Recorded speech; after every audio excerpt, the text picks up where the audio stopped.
And good morning and welcome to the Blue Earth County Board of Commissioners meeting of September 13th, 2022. We'll all stand for the Pledge of Allegiance to the flag.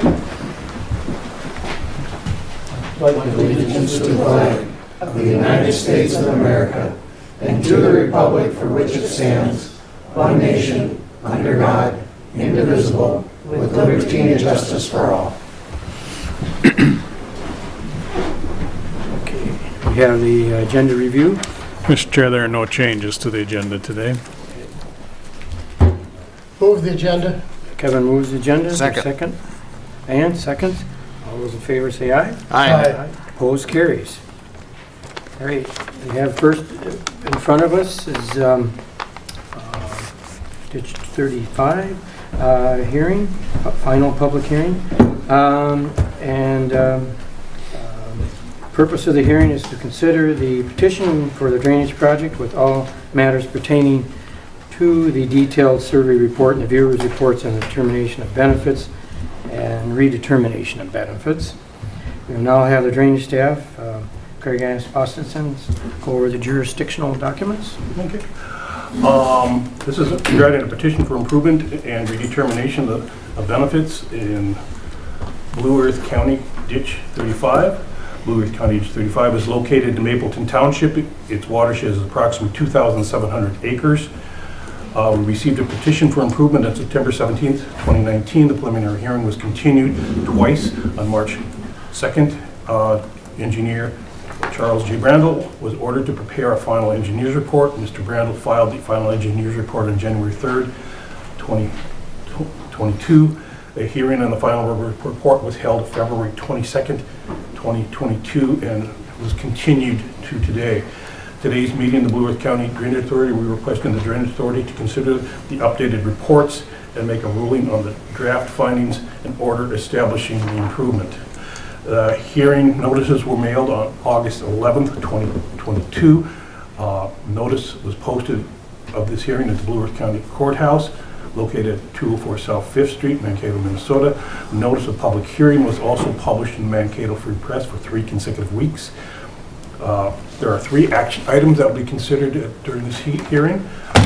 First action item will be the redeterminations of benefits finding to order. What we did is we did not take action on it, just in case there was changes during the continuance on that. The viewer will talk a little bit more about that. Action item number 2, the improvement lateral findings in order.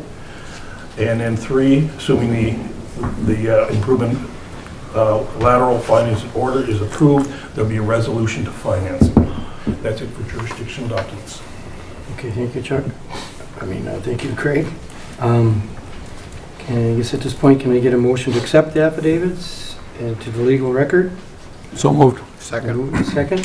All in favor say aye. Aye. Opposed? Carries. Now we'll hear from our engineer, Mr. Chuck Brandel. Morning, Good Chuck. morning. Morning, Chuck. Joe Donker's with me here. We've got just a few updates. We won't go over the whole project, but just a quick overview and then just what has been updated as part of the amendment from February. So, I do have drone footage of the ditch system along. If you recall, the system is in very poor shape with ditch slopes caving in, and the proposal, the main part of the improvement project is to fill in a portion of this and replace it with a 60-inch pipe and an overflow. So, Chuck, could you move the microphone a little closer? how about that? Is that better? No. How about that? Okay. I'll just talk louder. How about that? Now you can hear me? I know. I'll try to talk this way as much as I can. Okay. So the main portion was to fix erosion issues with the 60-inch pipe filling in a portion of the ditch, and then there was a northern improvement. Just a little bit of history. There's been a lot of work attempted on this ditch to stabilize it, about $500,000 over 10 years. The watershed itself is about 3,100 acres, fairly flat watershed. The tile was constructed in 1915, the open ditch in 1957. So here is the watershed map. The red line designates the watershed boundary. Kind of hard to see from this view. Just kind of move forward. Here's a little better view. So the red line is the watershed boundary. The red line here is the proposed open ditch that's to be filled. The green lines represent proposed tile, and then the yellow line was a portion that we were going to abandon. Just backing up, here are some of the pictures from the drone footage showing the sloughing along the open ditch. So kind of just going over the changes from the original FER to today's final report. The yellow line, this was going to be abandoned after working out an agreement with the landowners. It is now not going to be abandoned, and when the time comes for it to be replaced, we came up with another design to reduce the size, to make it smaller, to size it to just this area for drainage. So it'll be a 24-inch at its outlet, transition to an 18, and then eventually to a 12, which gives it about a half-inch drainage, a little bit above it, 0.65, but it's about half of the drainage capacity of the original 36-inch tile.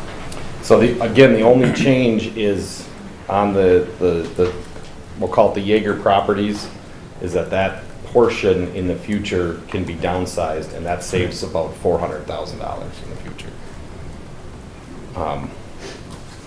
So the cost estimate is essentially the same, except for we have taken off the abandonment, shown an improvement cost in the future, which saves $350,000.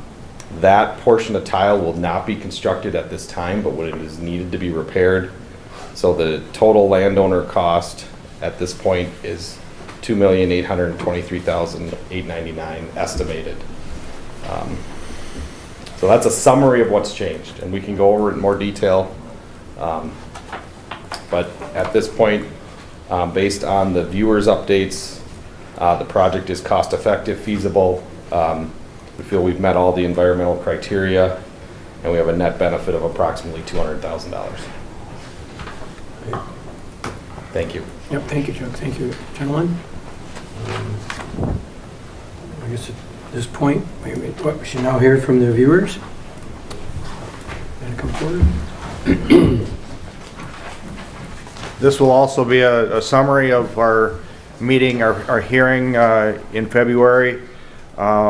The viewing process is a mass appraisal process that values a universe of properties as of a given date using a standard methodology, employing common data, and allowing for statistical testing. My name is Dan Ruby. I was the lead viewer on this project. Bill Anderson was a viewer. Lance Roberts and Ron Rehnquist is a certified appraiser. He pretty much acted as our supervisor anytime we had questions or needed to do the final work on this. He was involved.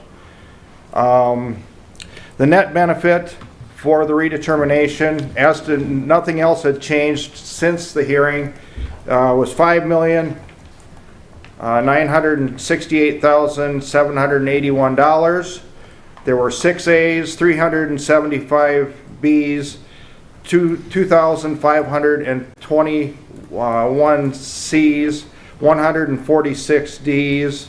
There was benefited acres was 3,049, with there was 49,110 feet of tile, and there was I believe buffer purchase of 7.55 acres for a total of $49,075.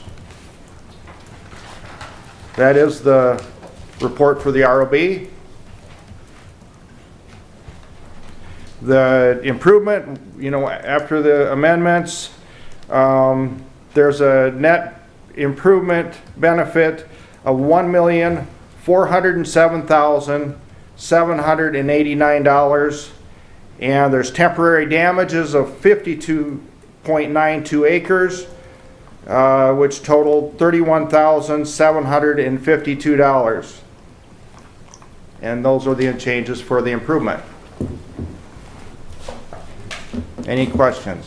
Any questions, Dan? Not Well, at this thank you. time. Thank you, Dan. At this point, then, first, if there are no additional comments from the public, then we'll close the public comment portion of the hearing and bring them items to the board for further action. Oh, we got to open We the got a public hearing. We got a question? Got to open the public hearing. Oh, yeah, I'm sorry, I was going to do that. Yeah. Chair, Commissioners, go ahead. You come to the podium. I'm sorry. Yeah, this is the public hearing part. Mr. Chair, Commissioners, is this a time for public comment? Yes. Correct. Yes. Thank you. Mr. Chair, Commissioners, my name is Jared DeMaster. I am a district hydraulics engineer for the Minnesota Department of Transportation. I have some comments I would like to make. The first is that the Minnesota Department of Transportation will pay the appropriate amount as a landowner in the system for the maintenance and improvement project as in accordance with the determination of benefits. The Minnesota Department of Transportation will not pay for the tile installed within the highway right-of-way. Minnesota State Statute 103E.525 states road authorities are responsible for bridges and culverts, but not tile. According to the road crossing summary table in Appendix G for the final engineering report for this project, there are tile costs being assigned to MnDOT for the main line and lateral B. We are specifically objecting to these costs as they are not explicitly authorized by state statute. Similar comments were made at the preliminary hearing for this matter on January 20th of 2021 by a representative of MnDOT, and it does not appear that these charges were removed. And the ditch authority will need to obtain a permit in order to perform work within the state right-of-way. Mr. Chair, Commissioners, thank you for your time. Thank you. Anyone else wishing to make comments? Chuck, What's that? respond to that. Oh, you want to, okay, I'm sorry. I have tried to work on this issue, and I actually had a meeting with the lead engineer for District 7, Greg Ose, and other representatives, and explained how we did the calculations for this, and I had not heard anything back. At this time, I'm just going to pull it up. The standard, and I did review this with Rinke Noonan also prior to the final engineer's report, is that I believe there has been some case law. I can't page up right now. There we go. Since the tile is the crossing, is the only way for water to get across the highway at that location, that is the main crossing, that the way that we are currently proposing to assess the tile is appropriate. At least that was in my meeting with John Kolb from Rinke Noonan. He had said there had been some case law for that. So we haven't changed how we assessed it based on that information. And I will admit the statute is somewhat unclear, but because this is the main crossing, we've typically assessed road authorities, and not just MnDOT, all road authorities, for any tile crossings similar to this, as a repair, not the improvement costs. And what is the cost of that pipe, Chuck? Do you know? I don't have it pulled up here. Yep, 1 second.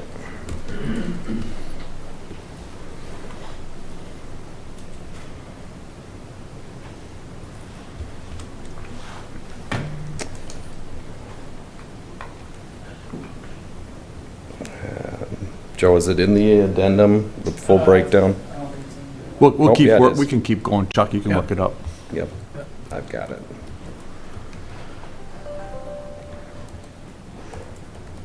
Yeah, I'll find it here as we, if somebody else has a question. Yeah, we'll go Okay, through the rest of the yeah. public hearing, and We can come you back. can just come back to us. Yep.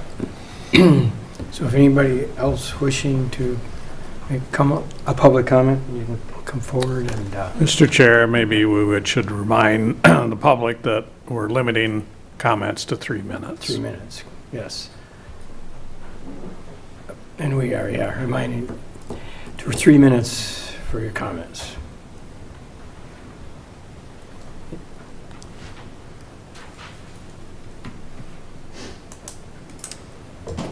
I do have that pulled up right You here. find it? Okay. So for the main line, we're proposing the cost to do the improvement is approximately $95,000 to bore the new tile underneath the right-of-way. The cost to repair what was there, based on previous estimates, is $61,000. It'd be about $9,000 to construct if there was no road there. So when you take the difference between those, we're proposing a $53,000 assessment to MnDOT for the main line crossing, and then for the branch line, same calculations, $34,000. So it's approximately $87,000 that we're proposing as a road authority cost to the state for those two crossings.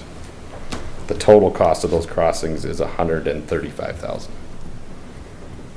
And that is because they have to be bored underneath the road. So. Great, thank you, All Chuck. right. Thank you, Chuck. And if we have anybody wishing to make a public comment at this period, keep it to 3 minutes or less, can please come forward.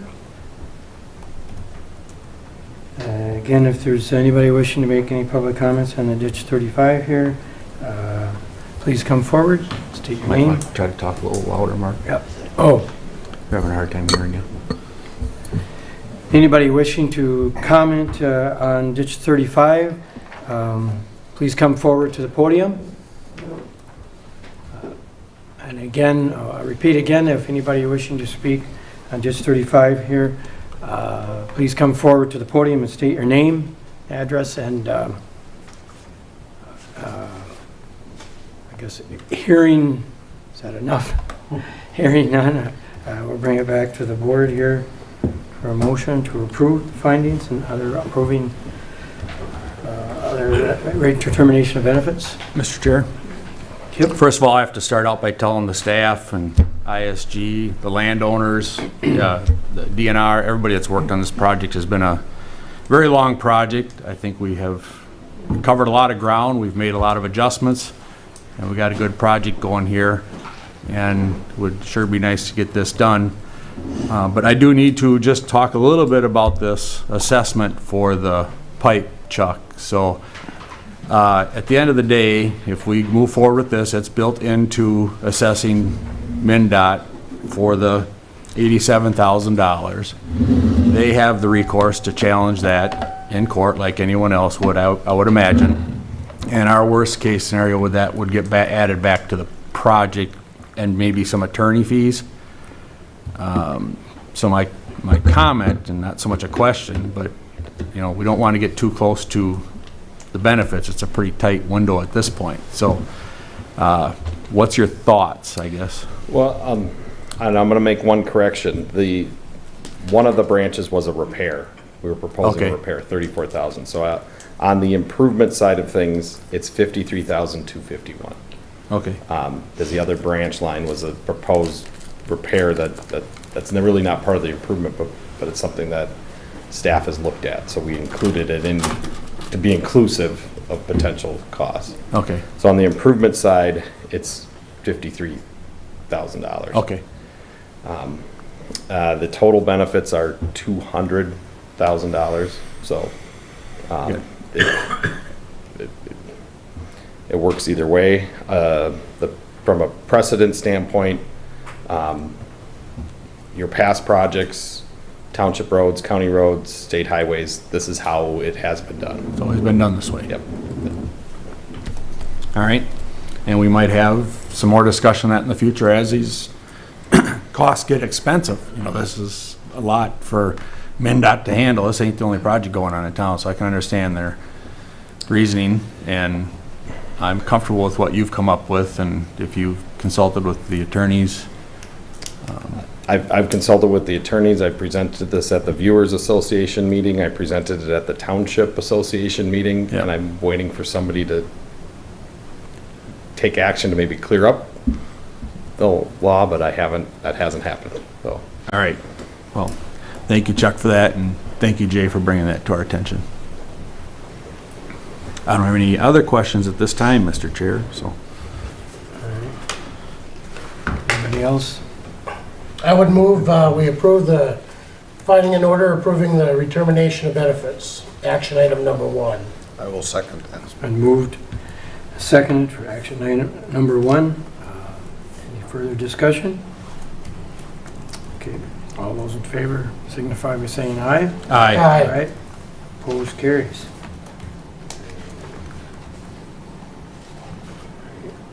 Action item 2 would be the finance order for the final hearing. Yeah, I can't find it, but I will move it. It's here. Okay, Kip Runder moves for the approval of the final hearing on the proposed improvement to County Ditch 35. Second. It's been seconded by Kevin Papp. Okay, any discussion? Okay, all those in favor, signify by saying aye. Aye. Opposed, carries. And We have the jurisdictional, actually, the final order would be, since we've passed the order for the actual establishing the project, is a resolution to finance. This gives us the opportunity to bond if we so wish. I will move that. Kip will move that. The bonding, is there a second? I'll second it. Vance will second. Okay, any discussion? I understand it. Okay, all those in favor say aye. Aye. Opposed, carries. We are We have the Done with 35. done with 35. 35. So again, thank you everyone for all your time and energy and the project. We have a couple other items to do, but you're all welcome to stay, but thank you. Thank you for all. We'll give them a few minutes to clear out.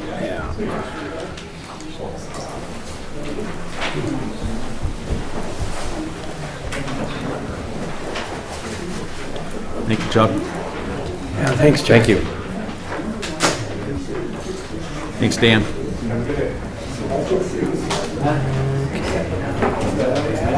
56. Yeah, well, Chuck. I might stick around Chuck's- for that. Chuck's got to be here for that, yeah. It doesn't have to be. Oh, Doesn't okay. have to be, but I'm gonna stick around. It deals directly with you. so. Yeah. All right. Okay, let's see.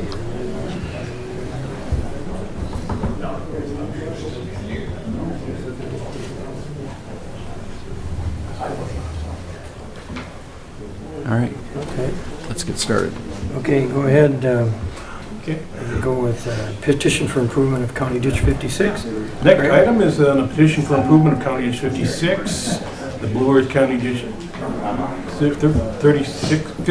56 watershed is more than 8,500 acres in size and is located in Garden City and Lincoln Township. We received a petition for improvement on August 22, 2022. Attorney Cale Van Beurden, Rinky Noonan reviewed the petition and found it to be adequate. At today's meeting, the Blue Earth County Drainage Authority, we are requesting an order to appoint Charles J. Brandel of ISG to prepare a preliminary survey report in accordance with Minnesota Statute 103E. Okay, I'll move approval. Kip moves approval. Second. Advance seconds. Petition for improvement of County Ditch 56. Any discussion? All those in favor say aye. Aye. Opposed, carries. What else there we have? The next item is County Ditch 86, improvement of branch 2 and 3, and a petition for lateral and a redetermination. County Ditch 86 was first established in 1956 and is located in Decoria and Beaufort Townships. There are two petition projects before the Blue Earth County Drainage Authority: the improvement of branch 2 and 3 and the establishment of a new lateral. As part of the petition, a redetermination of benefits was also ordered by the Drainage Authority. The hearings are originally set for September 27th, 2022, but due to staff illness, we're unable to meet statutory mailing deadlines for the hearing notices. At today's meeting, the Blue Earth County Drainage Authority, we are requesting the board set the hearings for improvement, the establishment of a lateral and redetermination benefits to be held on October 25th, 2022 at 9 a.m. the second floor Board of Commissioners room in the Blue Earth County Historic Society, 204 South 5th, St. 5th Street, Mankato, Minnesota. I would move to approve. Okay. Vance, moves the approval of the ditch 86, setting the hearing. Second. And second. by Technically, Kevin. there's three different separate orders. Those are three. Yeah. First one was order for the petition and the improvement of lateral, of branch 2 and 3. I'll do that one. Okay. That's, And I will second. that'll be the first one, okay. Is it all clear? All right. Any discussion? Thanks, Bruce. All those in favor say aye. Aye. Aye. Opposed, carries. Second is order of a public hearing for the lateral. Move it. Kevin moves Second. for the public hearing and Vance seconds it. Any discussion? All those in favor signify by saying aye. Aye. Opposed, carries. And the final one was order for public hearing on the redetermination of benefits. So moved. It's been moved by Kevin on the order of the public of the terminations. Is there a second? I'll second. Jillian seconds. Okay. All those in favor signify by saying aye. Aye. Opposed, carries. All right. And that's it. That it? That's it. That should be it. Okay, thank you. Thank you, Thanks, Craig. Craig. That wasn't so bad. Thanks for coming, Jake. Appreciate it. Thank you. All right. Yes, we have. Well, he was here. Yeah, is he here? Is he out in the hall? Yeah, he's out. He might be in the fireplace Public room. Works.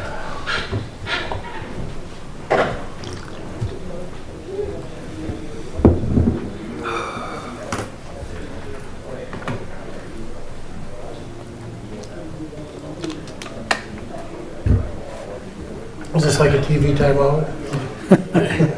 If you'd like to do some administration, we could deal with the county board minutes from Yeah, we can August do that. 23rd. Okay, we do the county board minutes. I'll move the Hold minutes. Ryan. Okay, we're doing that. Okay, and Kip moved the minutes to August 23rd. Is there a second? I will second. Kevin seconds. Any discussion? All those in favor say aye. Aye. Opposed, carries. Always locked He up. didn't bring a key. You probably can't get anyways, even if he had his key.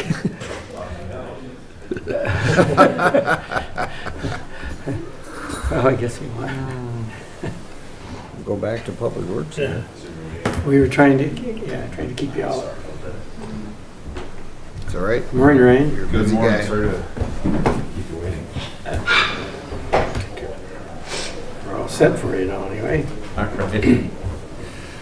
have an action item today, two action items actually. It's consideration of a MnDOT detour agreement for Minnesota Highway 22 that will utilize our county state highways 7, 29, and 46. This is MnDOT contract number 105-1341, and the reimbursement amount that you saw here, I lost it, is detailed in the agreement. We never generally come out very far ahead on these things. So it's about $8,331.84. So I would recommend approval of the agreement. Okay, Move to approve. okay. Vance moves to approve the recommendation here on detour agreement for Highway 22. Your second? Second. Second by Kevin. Any discussion? Fair enough, I guess. All those in favor say aye. Aye. Opposed, carries. Okay. And then the follow-up to that is consideration of a resolution for the same MnDOT contract number 105-1341 that's included in the board packet as well. I would recommend approval of said resolution. All right. So moved. It's been moved by Kevin. Is there a second? I'll second. Julianne will second. Move second. Any discussion? All those in favor signify by saying aye. Aye. Opposed, carries. All right, thank you. So we have some project updates, not a lot of action items this month because we're really in that trying to close out construction projects mode, get things opened up before snowflakes start to fly. I know it's nice and warm out today, but we get into September, we start worrying about these kinds of things in the Public Works Department. So with County Road 151 bridge replacement project, the beams have been set. The majority of the site grading is completed. They're actually scheduled to pour the bridge deck next Thursday, so that's coming along nicely for mid-October completion date. County State Highway 1 from 9 to 90. Crews are working on placing the facing and the cap of the soil nail retaining walls. So that's been quite a time-consuming process, and it's been really the progress controlling operation on the job site. That road looks amazing. Yeah, it looks really good. Yeah. I've been up and down that road a few times, talking to some of the construction people, and unbelievable, you know, you take basically a cow path, and now all of a sudden it's a major highway, you know, and it's really gorgeous. Thank you. Yeah, the corridor is definitely something I think we're going to all be very proud of when it's all said Yep. and done. So they're working on staging those walls this week, Wall B, which is one of the big larger walls, and then they'll also be pouring and shooting the facing and the cap for Wall C, which is actually underway right now. So they've got about 60% of the pavement down, of the total project pavement. So it'll come along once the wall work is done, but that's kind of inhibiting everything. So that is tracking for a late October, early November completion, just with the sheer amount of work and kind of the limitations of that lack of ingress and egress for that site. So Mathwoods can't do a ton of work until the wall contractors are kind of out of their way. Yeah, and you can see where they're not blacktopping that area that they're doing the work, and which of course would dig up the blacktop if they were, you know, doing that. But Correct. the stuff that is blacktop is really sweet, Thank you. really sweet. CASA 7 in Mapleton was opened in the last week of August, so that was open prior to school resuming for the new K-12 school there in the city of Mapleton. CASA 11 from 20 to 68. Crews began paving at the west end of the project today from CASA 20 over to CASA 50, so that's effectively the western half of that project, so that's a good sign. Artie's continuing to haul gravel and shape the east half from 50 to Minnesota Highway 68, so coming together. Still a lot of work to put that all back together, but you know, once the pavement's down and they can start rolling the topsoil up and shaping the ditches and doing turf and stuff, it comes along, but you know, that work is going to continue on into the fall for sure. That was a big project. CASA 12 from 26 east to CASA 2 is underway as well. The north end from the airport entrance to CASA 2 is fully completed and has been open to traffic, so now we're working on phase 2. And the contractor really has the majority of that graded, and they're going to actually begin spreading the reclaimed pavement and gravel across the top, capping it with new gravel over the next week. So that'll work. That work will really start accelerating too, and start seeing more progress. They're just waiting on completing the rest of the storm sewer work this week. So that should be done approximately when? That was a mid-October October? completion date. Okay. You know, what's left is about a mile, so it's a relatively short segment of road for us. Just have a little bit detour now. Yep. So we're eager to get that one reopened as well, with the improved turn lanes, wider shoulders. And then kind of our more design level projects, CASA 16 it's one of those projects that we've had on our list forever, and it kind of keeps getting pushed back for other projects or delayed for other reasons. So we're actually making good progress on that now. Nick's been able to kind of put his head down and focus on it, so he's nearing 90% plans for development of the project, so that'll help us begin acquiring right-of-way. We actually anticipate Jack will start buying right-of-way for that, meeting with folks this month, so that's a good sign. And we're anticipating that we'll bid that in spring of 2023.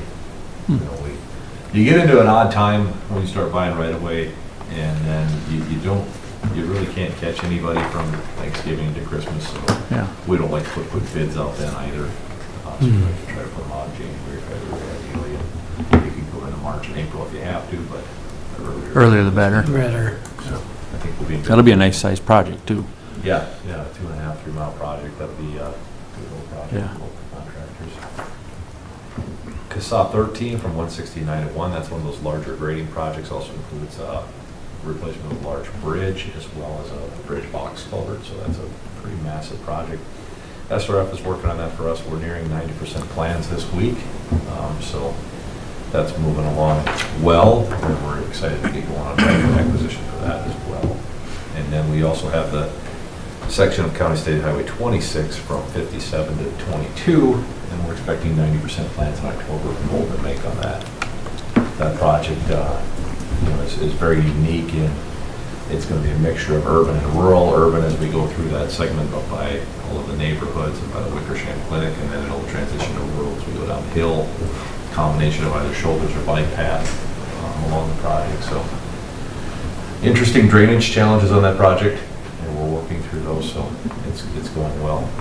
Our maintenance crew's been very busy. We're actually day 2 of a base 1, which is a proprietary product. It's kind of a street name for it, would be considered like a liquid glass. And so this base 1 is actually milled into the road, into the gravel. So we're doing this out on County Road 187, which is the bus road north of Eagle Lake, and then moves and connects to 27. And then also on County Road 185 that runs into Smith's Mill. So we're doing about 6 total miles of this. There was a sale on the product last fall. We got a free tote of it if we bought so many. And then we actually have Mid-States Reclamation in there with a reclaimer and a water truck. So it's a water truck in front connected to the reclaimer. We're going about 4 or 5 miles an hour and grinding this product into the gravel road. So the objective of this is to reduce dust and reduce blading needs. So it will help minimize washboarding, potholing, and things of that nature. So this is the first time we've ever tried this product in Blue Earth County. There have been other counties. I know Waterton uses it quite a bit, and get up north, Holcomb County swears by it. So we're giving it a try, and hopeful that it'll reduce the gravel road maintenance efforts as maybe an intermediary between some of the past things we've done, which, if you may recall, those cold mix roads we had done in the past. The issue I think we've encountered with those is that people run into those, and while it's just effectively asphalt millings with oil mixed in, double chip sealed, people see that and think it's a blacktop road. Then the heavy trucks go down and disregard the weight postings and they wreck it. So we've ended up having to overlay a lot of those and turn them into blacktop roads. So we're hopeful that this is kind of a good intermediary between a gravel and a paved road as far as keeping dust down and reducing our overall maintenance costs. Okay. Yeah, that's good. The gravel hauling contract work is complete. That was about 100 miles that was completed this year. So that's where we get that gravel crushing and hauling contract, and that our motor graders, water truck rollers work with those crews. Mainline striping contract is complete. There's a little bit of cross hatching, pavement message arrows, things like that left on Cassat 12. The seal coating and fog sealing work has been completed. Gravel crushing contract work has yet to begin to put up the gravel pile for next year. The County Road 183 culvert and drop structure replacement project is complete. So if anybody has any questions what we're doing there, we're replacing a very deep, significant sized culvert and some drop intakes. Crews are going to resume bituminous road maintenance patching in the next week. They'll also continue shouldering rural roads into the fall, which we do about 80 to 90 miles of those a year, dependent on conditions and need on the county. And then we're also wrapping up mowing out the northern third of the county. So staff have expressed appreciation. The board's support in the equipment budget has helped us to buy larger mower tractors and actually a trifold mower or bifold mower, so it has 3 separate mower decks. That's actually helped quite a bit compared to the Vicon, which is a single tractor and a single cut. So we're getting a lot more. While we can't get into maybe some of the smaller areas, we can get a lot more real estate done faster than we could with those single Vicon units. So it's been helpful because of the staff shortages we've had. That larger equipment has helped make up some ground for us so we can continue with a third of the county mow out.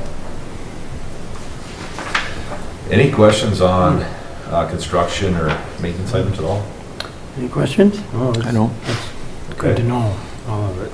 So I also included in the board packet a memorandum, as has been routine for the Rapid End Dam updates, just detailing some of the conversations we've had based on direction received from the board on items where you were looking for additional information or follow through. So with that being said, on August 15th, I discussed the status of the dam with Craig Evans from the United States Army Corps of Engineers.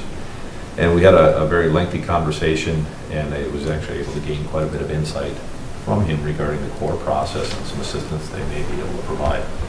First and foremost, the critical step of the Corps' assistance for an ecosystem restoration project, which would mean dam removal and river restoration, would be that obviously the county board would have to first determine that they want to remove the dam. So that would be obviously the linchpin. They would need a resolution or a letter requesting stating that the board would want to remove the dam. And if that's desired, then we could request that the Corps complete a feasibility study for the subject project. That wouldn't obligate us to anything up front because they would have to go into their budgeting process. So by spring of 2023, they'll need to actually submit their fiscal year 2025 budget for congressional appropriation. We would want to, if we wanted to make that, if that's the decision that were made, and that would be the path, that would be the earliest that funding could potentially become available to pay for half of the cost of the study. The county would be, when the congressional appropriation for the Corps' half were approved, then a cost-sharing agreement would have to come into play between the county and the Corps for us to pay for half of the cost of the study.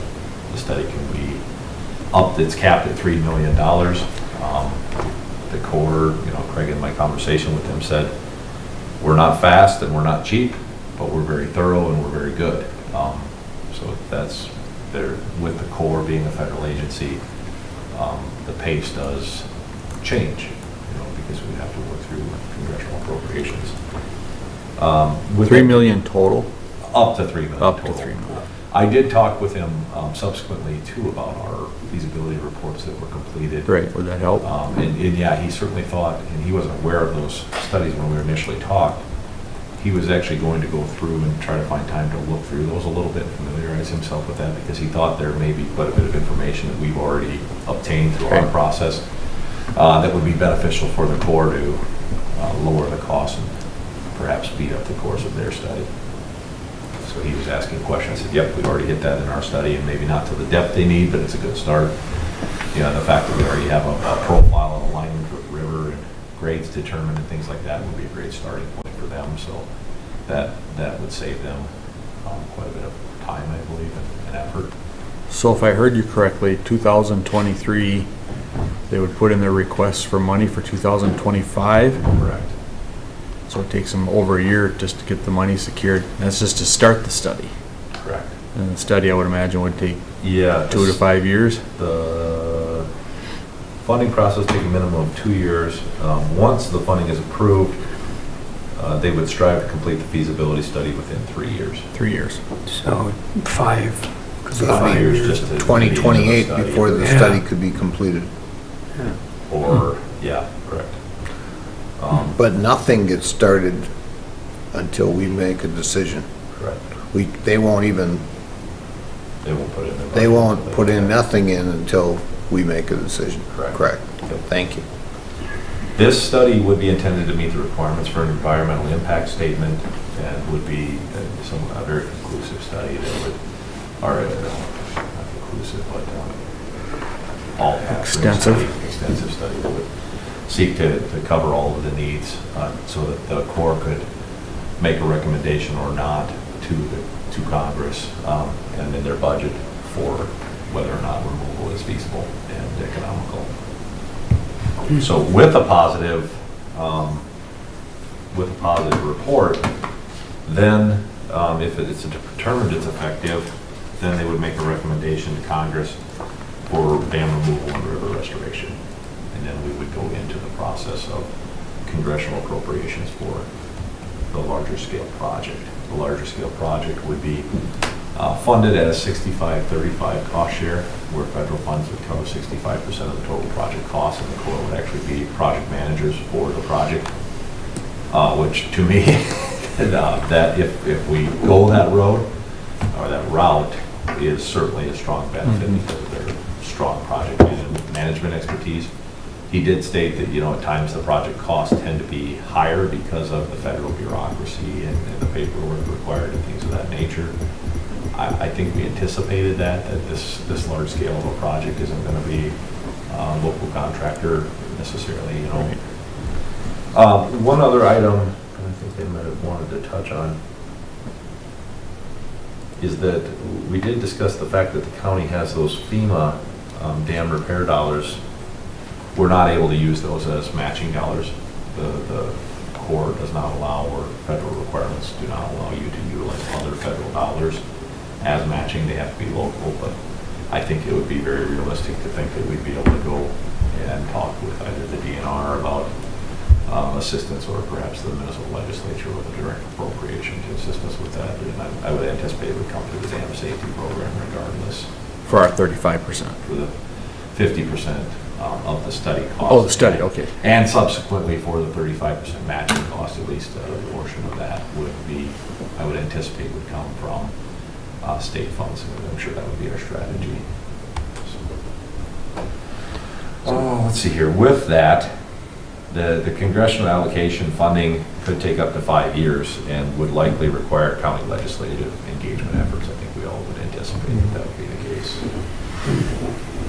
Additional conversation, you know, I did ask, could we, with our FEMA knowledge, could we, to speed up this process, could we pay for the study using those FEMA dollars that we have in the bank? And could we engage the core staff and get a study going with a qualified firm to complete it and engage the Corps along that process? And that may be problematic, but it has, I think that it warrants further exploration and discussion, because the Corps only has a limited budget for their staff to be engaged in things outside of direct studies that they're actually working on. So that may be a hang up, but I did at least ask that question: is there a way that we could accelerate this if we chose to do so with those funds?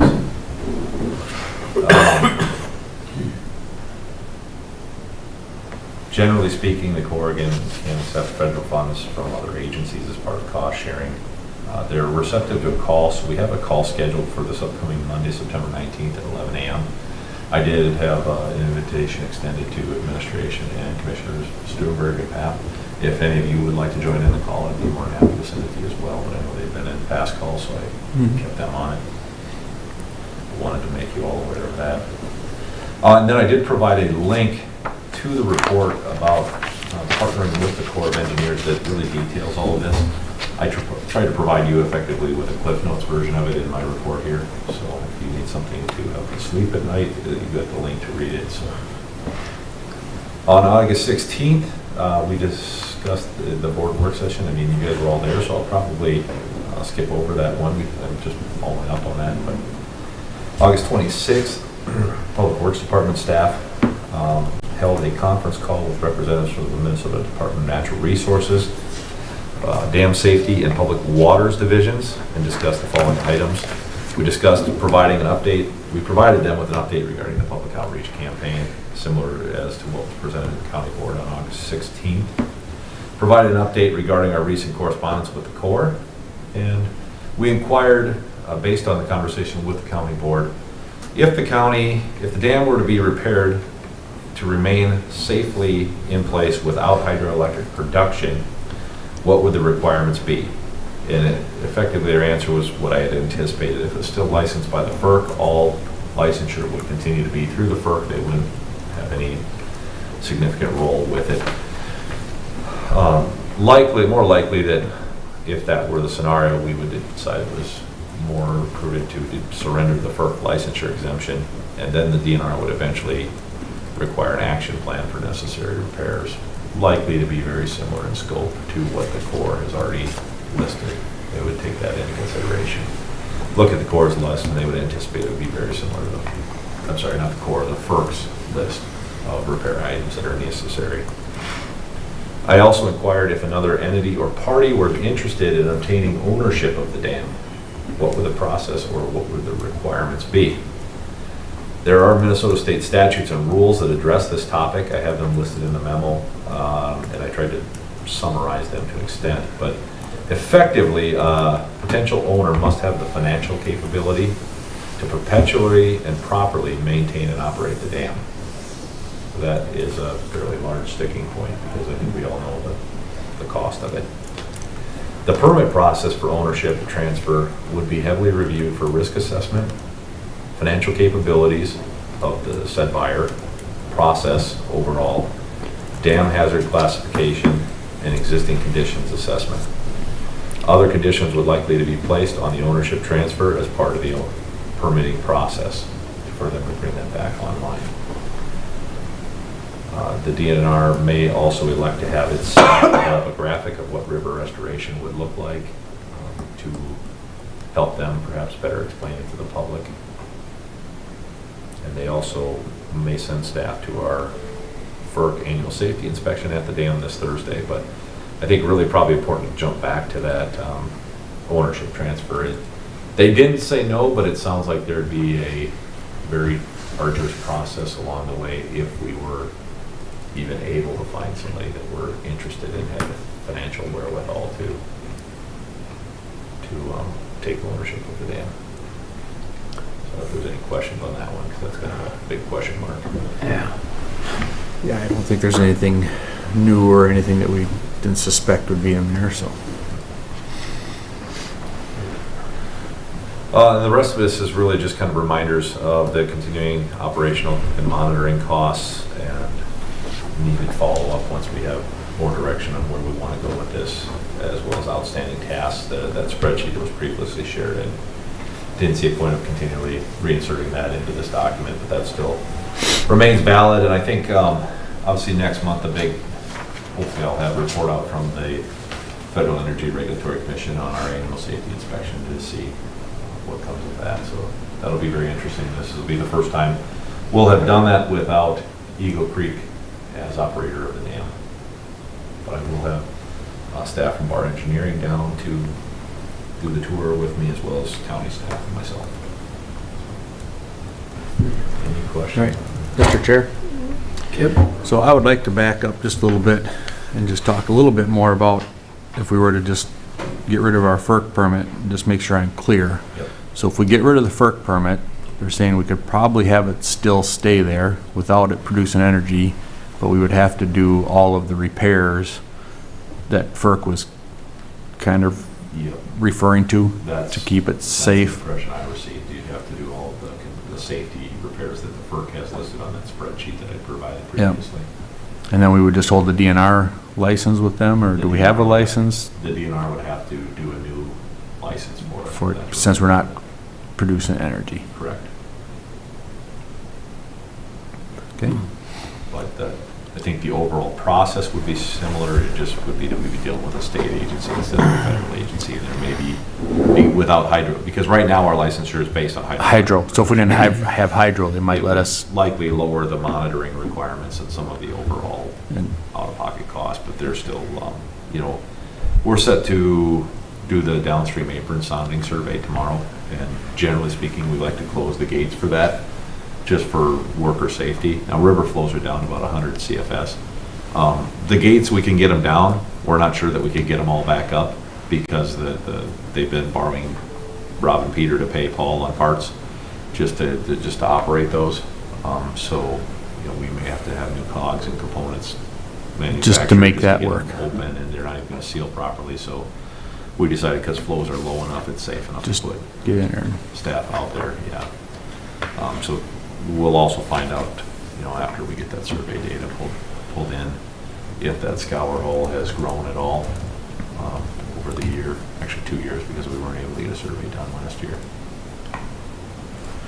So that'll give us some more information on what the stability of the dam is Correct, if that hole has grown at all. from 2 years ago. So that'll be a good Right. window. It's a tough thing. I'm actually glad that it's as dry as it is for that regard, because it'll help us really kind of get a better feel for where the limits are of that scour hole and the depth.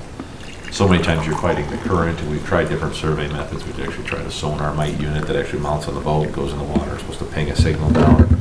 Well, with the turbulent, dirty water, you don't get a good signal, so Sure. we've had a bunch of junk data points, and we found it's still most efficient to go out there with a grade rod and actually get old-fashioned shots. High technology, huh?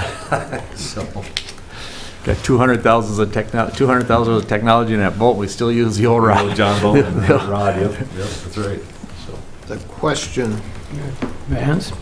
if we decide to not go with producing electricity and decide just to repair the dam, what is a possibility of getting help from the state or federal government to do that? good question. I don't know that I can give you an answer, because I'd be guessing. I'd have to make assumptions that I don't know that I'd be comfortable. I can certainly track that down and Yeah. ask the DNR about that. it's, you know, a lot of it comes down to, from past efforts, my understanding is that we've had to certainly get legislative assistance from our area legislators to push those bills through so that it makes its way into the dam safety account. They do have a list, they told me, of projects and repairs needed. So if it's not an operational facility, I don't know if that helps or hurts the case. I would anticipate it probably doesn't help, but I can chase that down a little farther if you'd like.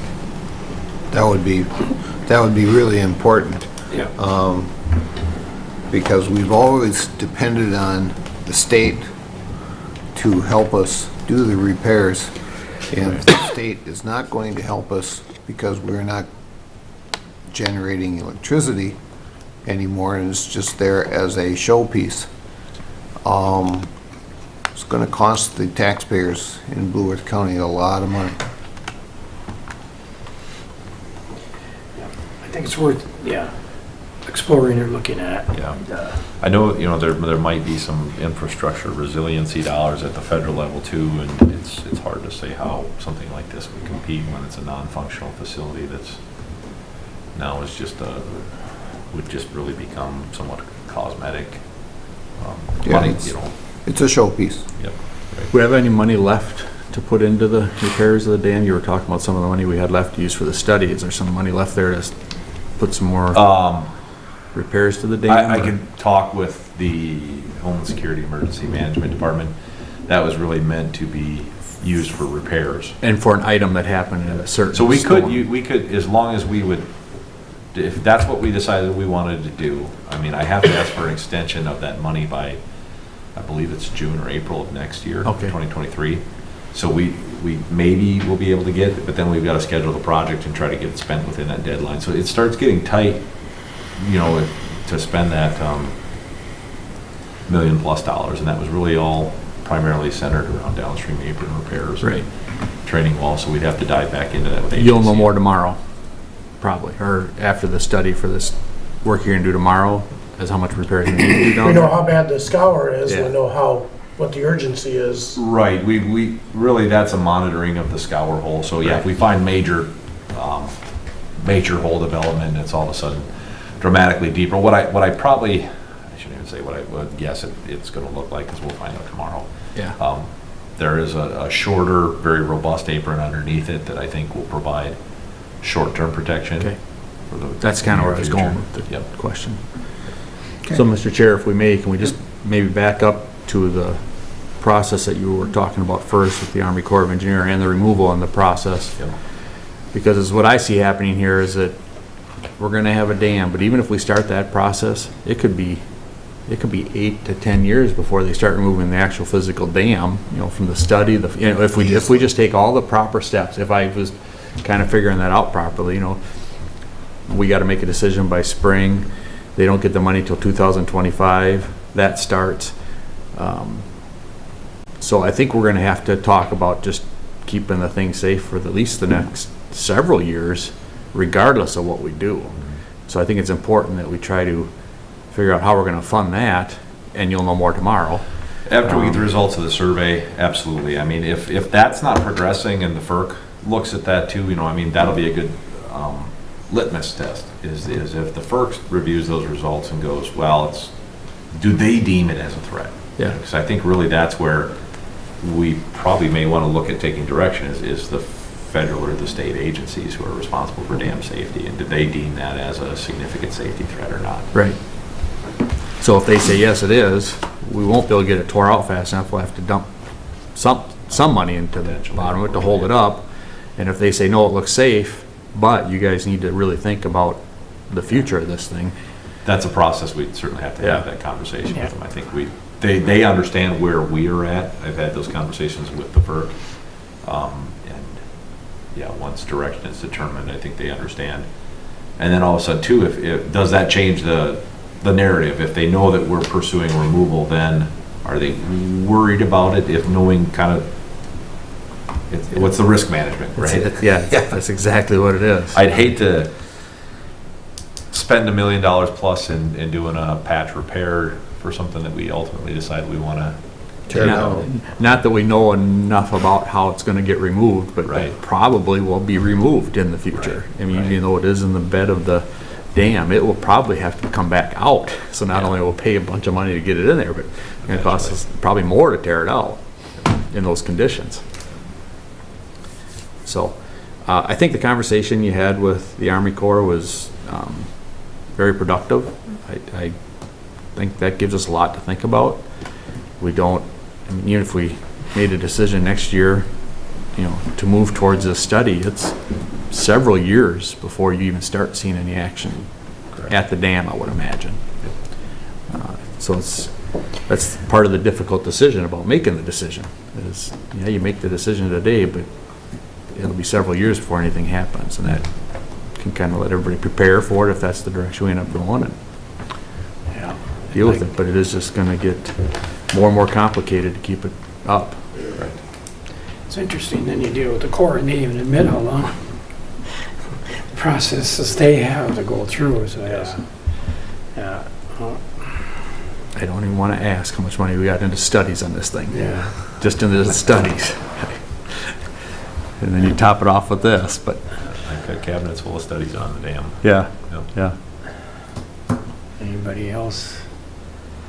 Good report, though. Good Yeah, report. very good Very good report. information. Good, Hopefully Very thorough. good Yep. information. I'm glad to see that it was in the packet, so if someone did want to be here while we were talking about it today, they certainly were able to do that. So I appreciate that also. Absolutely. All right. Thank you, That's all I Ryan. have. Very Thank you. Have a good. good day. Thanks, You Ryan. too. Do you want to take a little break? Fine. Oh, I think we Aren't in a we- big- You want to keep we going? don't All have through much it? left. Okay, we don't have much left, so, all right. At this point, Mr. County Attorney? Thank you, Mr. Chair, Commissioners.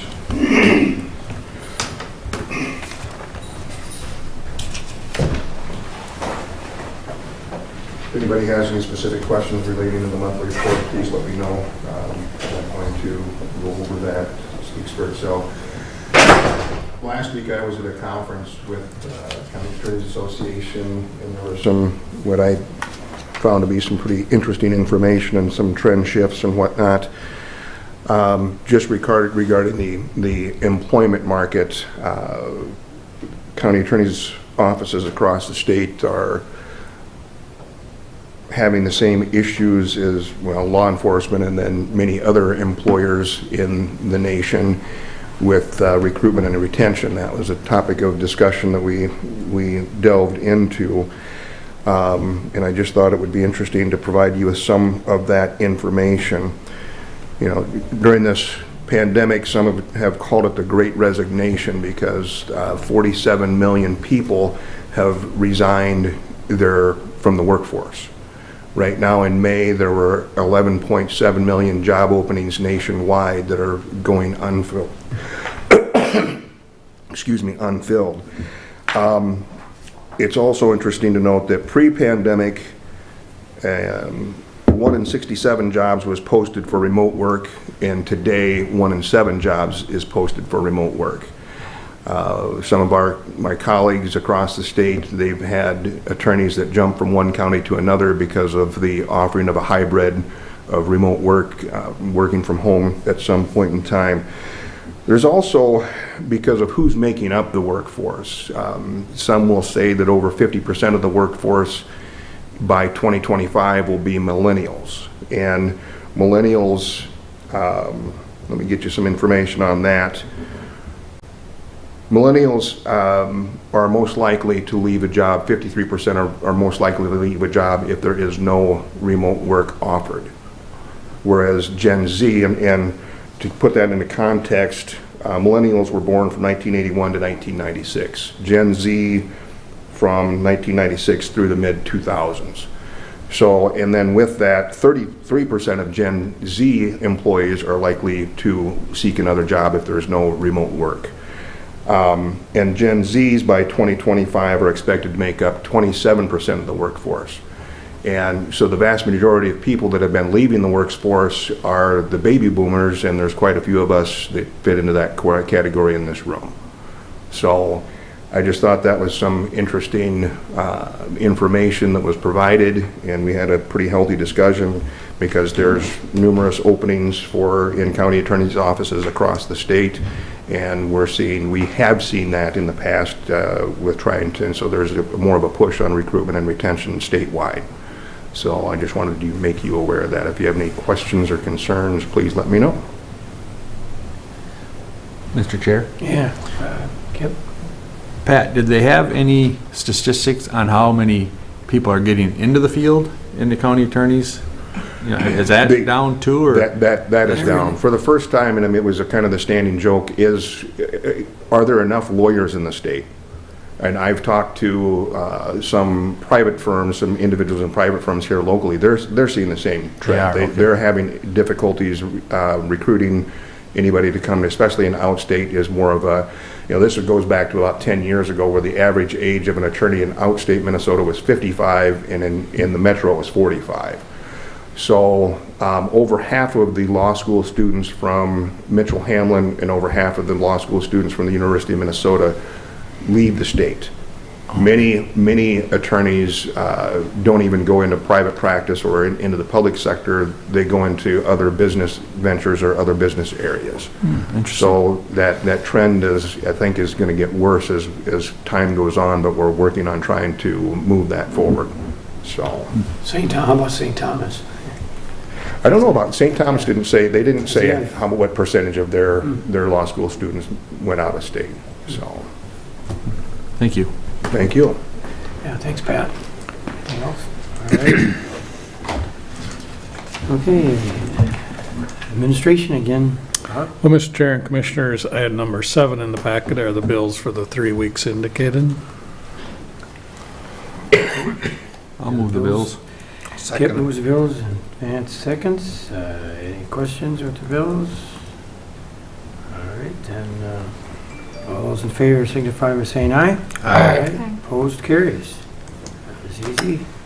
Item number 8 in your packet is the Human Resources Department agenda. We just have informational items for the board today.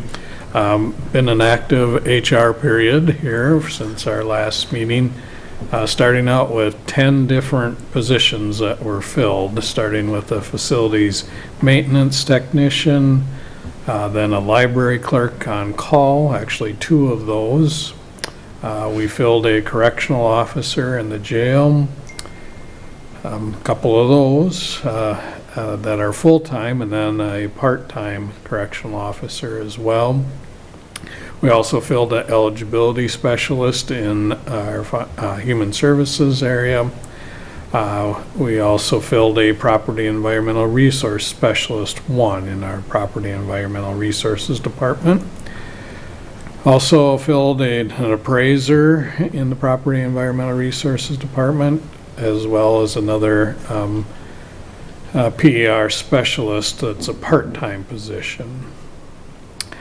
Then item K on the agenda lists a promotion of an assistant jail administrator to the jail administrator. So we've now filled that position and initiated recruitment to refill the assistant jail administrator position.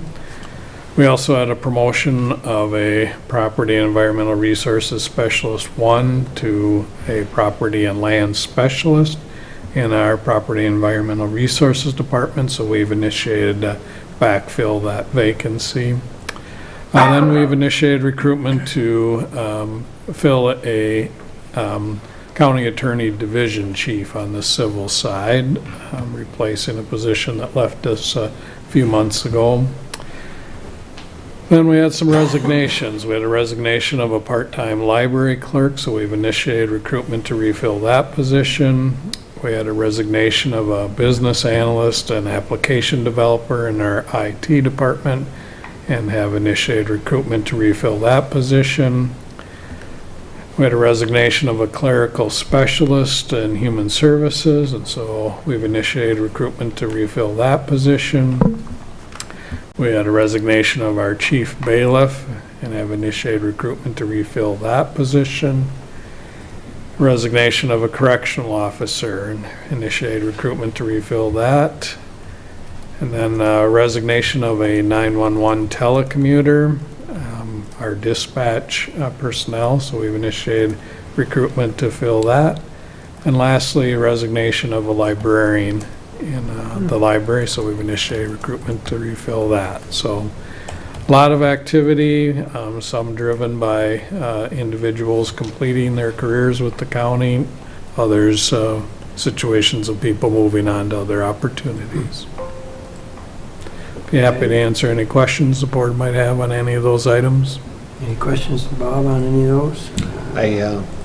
Just noting that Don Gabler has given a lot of himself over the last years. He was a sheriff's deputy, and he obviously he's doing his final retirement, and anybody that wishes to call him and tell him thanks for his service. He's really given a lot of himself over the years for Blue Earth County. All right, item number 9 in your packet is a memo regarding setting a public hearing. The Blue Earth County Sheriff's Office is in the process of implementing body-worn cameras, and so according to Minnesota statute, a public hearing must be held prior to the implementation of those cameras, and so the department is recommending setting the hearing for Tuesday, September 27th, 9 a.m. here in the historic courthouse. I would move to approve. Been moved by Vance. There a second? I'll second. Second by Julianne. Any discussion? I guess it's bound to happen. All right.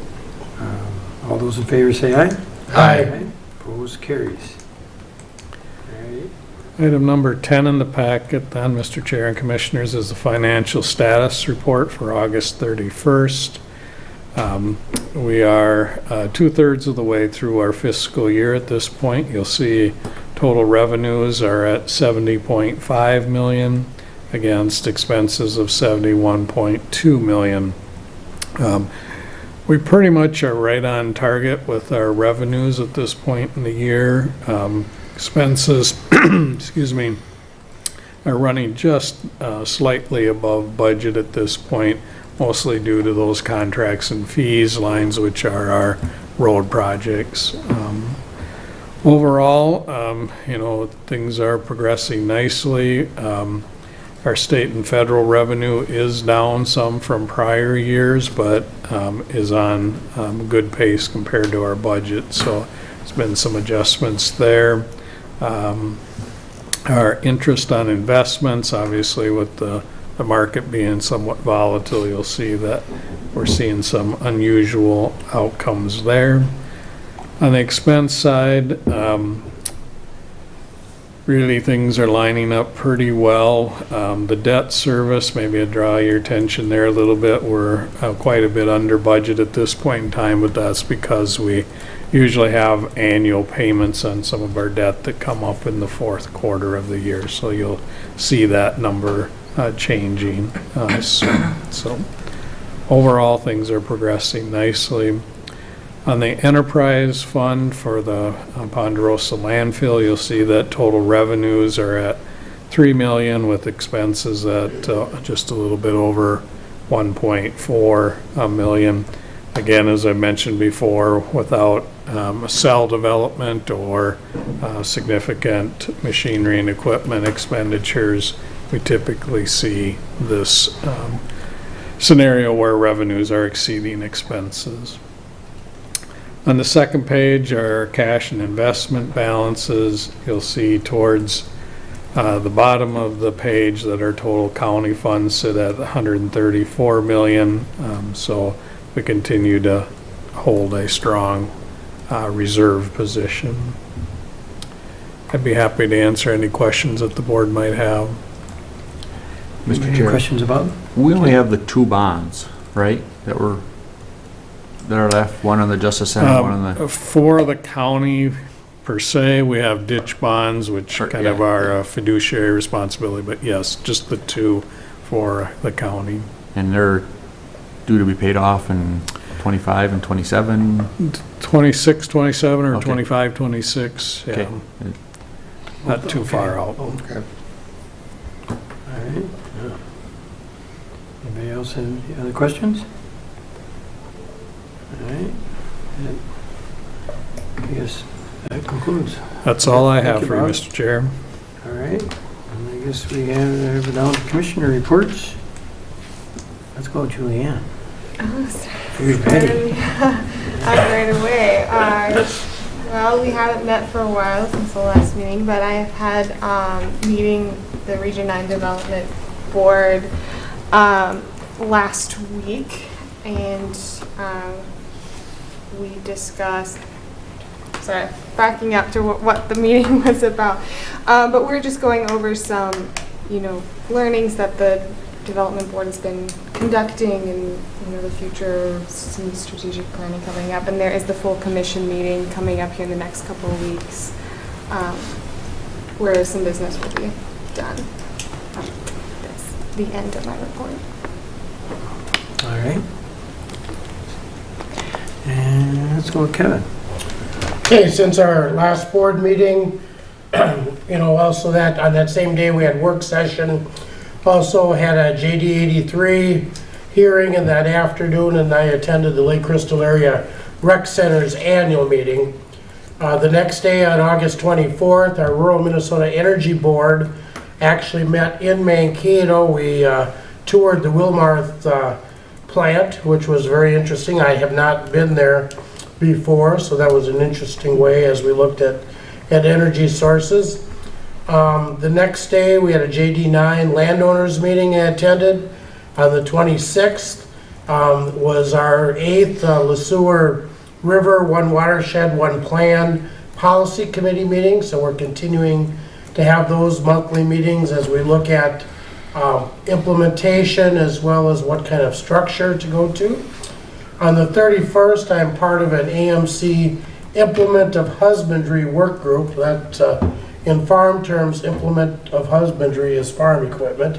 As we're looking at, and that's a work group put together based on some of the policy recommendations by the State Engineers Association, and as we look at total gross weights, bridge weights versus payment, and things like that. So both total and axle will continue to meet in that. On the 7th, we had a JD 36 ditch meeting in the morning, and then department heads after that. September 8th, the drainage work group, which I sit on for AMC through Bowser, had their 5th meeting, as well as soil and water monthly meeting, and then we had mayors and clerks that evening. So conversations are kind of the same as last report. MFS composting, lots of dam calls, and of course ditches and drainage issues. That concludes my report. Thank you, Kevin. Okay, Kip. All right, thank you, Mr. Chair. After our last meeting, I had my statewide emergency communication legislative meeting twice. We had one item that we had to discuss and get on the agenda for the regular board meeting, but we're getting spooled up for the upcoming session and trying to get some things pushed through there. I was out of town for a good chunk of that time, but did manage to make it back for the department head meeting and planning and zoning. We only had a couple items on planning and zoning that were pretty straightforward. They'll be coming to us next month. And then we had MRCI executive meeting yesterday, and Brian just gave the executive committee a update on the things that are going on. Things are very strong. Budget-wise, all the buildings are gone. Still have vans to fill and trying to find some employees. And this Friday is the fundraiser, which is the Whose Line Is It Anyways, I believe. So I am not going to be available to go, but if any of you want to go, it's Friday at 5 or 6, and there are tickets still available, I would imagine. So I wasn't going to make it to it earlier, so I didn't see if we wanted to get a table together, but that is usually a pretty good fundraiser for them, and they are looking forward to having that. Thank you, Mr. Chair. Okay, thank you, Skip. Vance. All right, well, it's already been mentioned, the work session after our last board meeting on the 23rd. On September 1st, I had a South Central TZD board meeting at MnDOT. On the 7th, we had our department head meeting. On the 8th, I had a NACO transportation Zoom meeting, and then that evening, mayors and clerks at Lake Crystal. I met with you and Commissioner Papp there. That was kind of fun too, because we walked around earlier and they had their antique cars up and down the streets in Lake Crystal, and got to talk to a lot of folks from Lake Crystal that I haven't seen in years. September 12th, I had a Arts and Cultural Heritage Fund TDS meeting, Zoom, and then I had a Detox Board meeting in New Ulm. And then this morning I met with Ryan on our information on the Transportation Alliance fly-in that's coming up next week, and information that we're going to be talking to our federal folks about. And the Rapidan Dam certainly is one of those projects that we figured we need to certainly start telling them about, even if it's a long-term project. They need to start hearing about it. So we're going to be talking to them about that. And that's the end of my report, sir. Okay, thank you, Vance. Okay, mine is just, Tuesday, August 23rd, after the board meeting, did that work session and a joint ditch 83 repair. And Thursday, September 1st, we did our Partners for Housing, just a smaller group, a search committee meeting on getting a new director. And then had Maple Policy Board meeting on that Thursday that evening, and we did approve like our 2023-26 Transportation Improvement Plan, amongst other things. And then Wednesday, September 7th, was our department head meeting, and as Vance said, Bob was there, we went to mayors and clerks in Lake Crystal, and although that was a highlight, I thought it was a really good highlight to see all those all those cars that that we wish we could have. Yeah, and It was we a lot did of meet fun. and It we was a did- lot yeah, of fun. And of course, Vance being a former officer there, yeah. But I knew some people, but he really knew a lot of people there. Yeah, it's pretty cool. It's a nice town. Yep. I really like Lake Crystal. Yep. And so, yeah, well, that actually concludes my report. So, anything else for the good of the order here? Yes, I would move to recess. recess. Kip moves to recess. And Second. Second. I think it was Kevin, I believe. Okay. So second for recess. All in favor, say aye. Aye. Opposed? Carries. All right. All right.